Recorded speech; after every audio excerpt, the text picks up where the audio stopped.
Hello, I'm Captain Coconut, and I noticed none of you have started your portfolios. Today, we're going to learn about momentum. What is momentum, you ask? Oh, you silly boy, you silly girl, you silly whatever. Momentum has to do with the quality of the movement of an object. It has to do with both the object's mass, or how much matter there is, as velocity.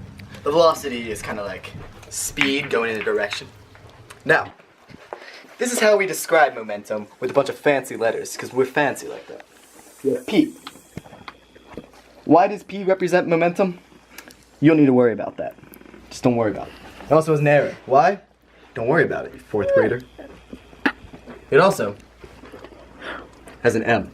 What does M stand for? It stands for the mass of the object or of the system of objects. Now, velocity, we represent that with a V and an arrow. Why an arrow? Don't even worry about that, alright? Fourth grader. So, velocity is kind of like the speed of an object, as well as where the object's going with that speed. Because you know, it might be bringing it around town.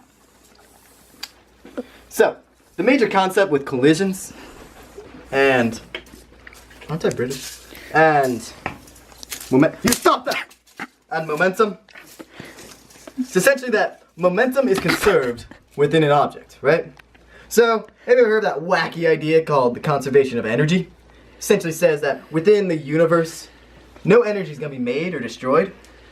And that's kind of how it is with momentum. We call that the law of conservation of momentum. Yeah. So, what does that look like with all these weird letters?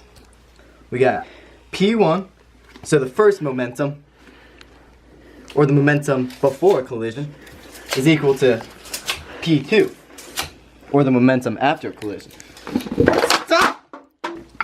Kind of just looks like that, right? Now, what does that do with collisions? So, let's take pool balls, for example. The mass of the first pool ball, right? And how fast the first pool ball is going. Whee! Well, that pool ball might collide with another pool ball of a different mass and a different velocity. Whee! Right?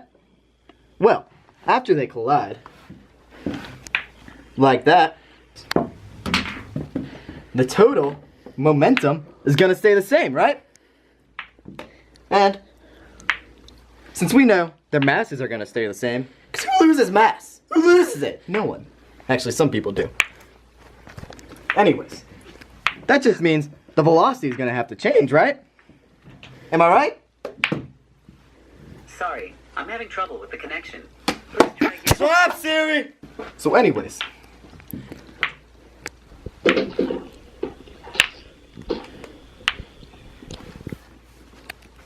as you see here, this little dash right here, that just means that the velocity is going to change, right? Because if they hit, their velocities are going to change. Watch out. They go entirely different ways. It's bad.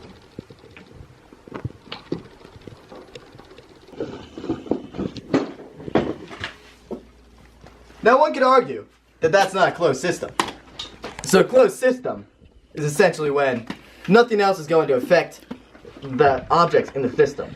So there's not going to be friction, there's not going to be loss of energy due to heat or something wacky like that. In a closed system, this always applies. Conservation of momentum. Anyways, it's momentum. Back to you, Dr. Dre. Bring it up a little higher.